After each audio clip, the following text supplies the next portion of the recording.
노다지 썰전. 네, 오늘은 패션 기업 한섬의 그 향후 이익률 개선 가능성을 놓고 한번 분석해 보겠습니다.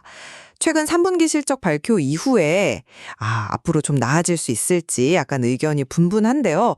저는 여러 긍정적 요인을 봤을 때 점진적인 회복을 기대하는 입장입니다. 네, 저는 현재 상황의 어려움이나 그런 불확실성이 여전히 좀 크다고 보고 있습니다.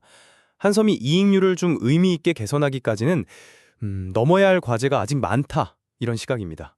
물론 그 3분기 실적에서 주력인 여성복 부진은 상당히 아쉬운 대목이죠.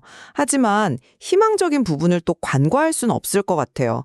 특히 남성복은 어려운 시장 환경 속에서도 어쨌든 꾸준히 성장했고요. 또 자체 온라인 플랫폼인 더한섬닷컴이랑 이케일 있잖아요.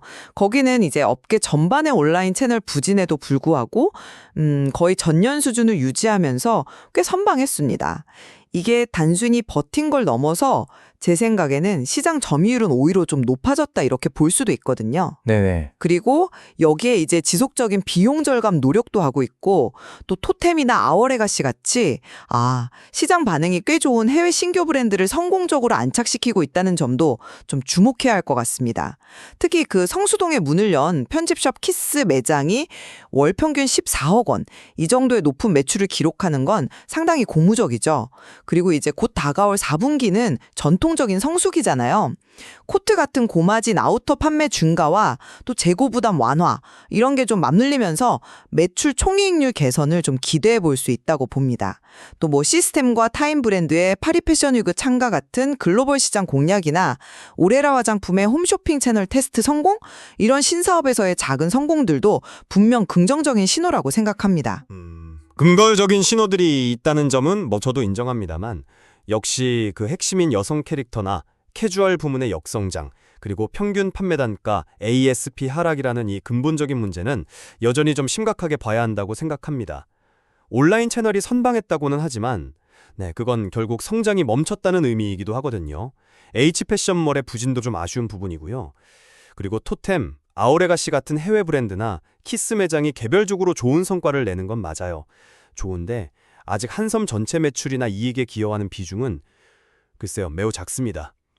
이게 정말 의미 있는 성장 동력이 되려면 현재 수준을 훨씬 넘어서는 이른바 볼륨 확대가 필요한데 이게 과연 단기간에 가능할지는 좀 의문입니다. 네. 파리 패션 위크 참가 같은 글로벌 진출도 이제 막 시작 단계일 뿐이고 이게 실질적인 성과로 이어지기까지는 상당한 시간과 투자가 필요할 텐데 성공을 장담할 수도 없는 거고요. 그리고 소비 심리가 다소 개선될 조짐은 보이지만 최근 고가 소비 트렌드를 보면 의류보다는 시계나 주얼리 같은 소위 명품으로 좀 집중되는 현상이 뚜렷하거든요. 이 코로나19 이후로 소비자들이 선택할 수 있는 영역이 워낙 넓어져서 이 패션 소비가 예전처럼 빠르게 회복될지는 상당히 불확실합니다.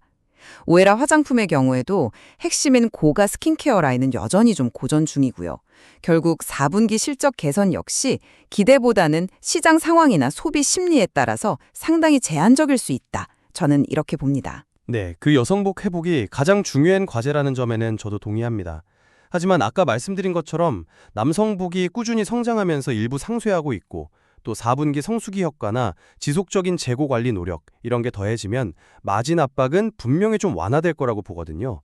저는 이 부분이 실적 개선에 좀 중요한 출발점이 될 수 있지 않을까 생각합니다. 글쎄요, 남성복 선방만으로는 그 여성복의 큰 부진을 다 메우기에는 좀 역부족 아닐까요? 특히 평균 판매 단가가 계속 하락하는 추세이고 경쟁은 점점 더 심화되고 있고요. 단순히 4분기라는 그 계절적 요인 하나만으로 극적인 이익률 반등을 기대하기는 좀 어려울 수 있습니다.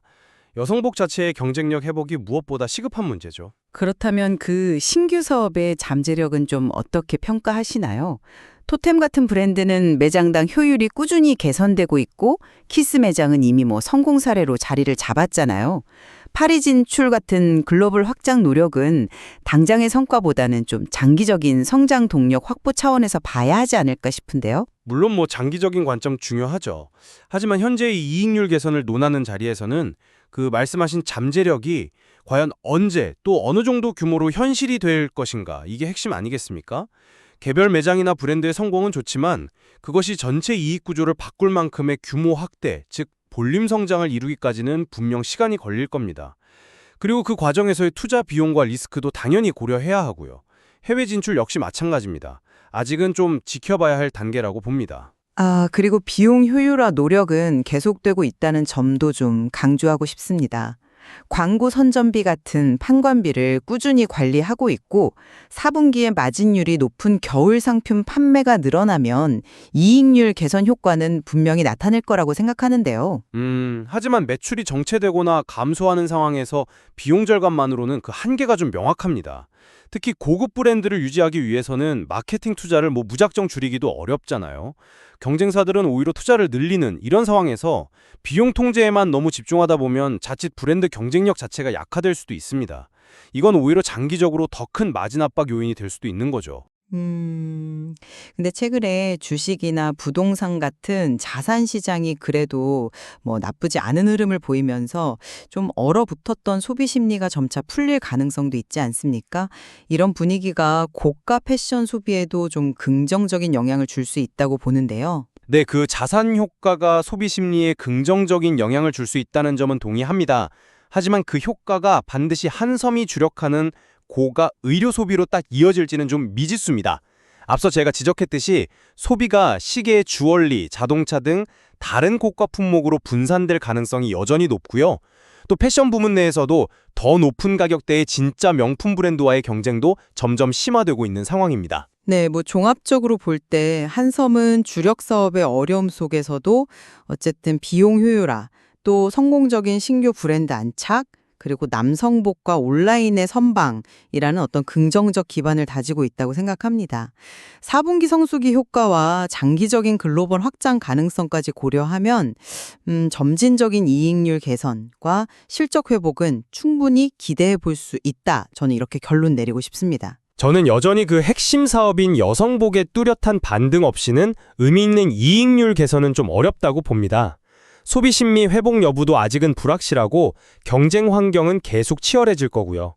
신규 사업들이 성공적으로 규모를 키우고 이것이 전체 이익에 기여하는 그런 모습을 확인하기 전까지는 한섬의 미래에 대해서는 조금 더 신중한 접근이 필요하다고 생각합니다. 네, 한섬의 이익률 개선 여부는 오늘 저희가 논의한 여러 요인들이 정말 복합적으로 작용한 결과로 나타날 것 같습니다. 긍정적인 측면과 또 위험 요인이 공존하는 만큼 앞으로의 방향성을 계속 주목해야 할 것 같네요. 맞습니다. 오늘 저희가 나눈 이야기들이 시청자 여러분께서 한섬의 현재 상황과 또 미래 가능성을 좀 다각적으로 판단하시는데 조금이나마 도움이 되었기를 바랍니다. 더 깊이 있는 분석을 위해서는 앞으로 발표될 실적과 시장 변화를 꾸준히 살펴보시는 것이 좋겠습니다.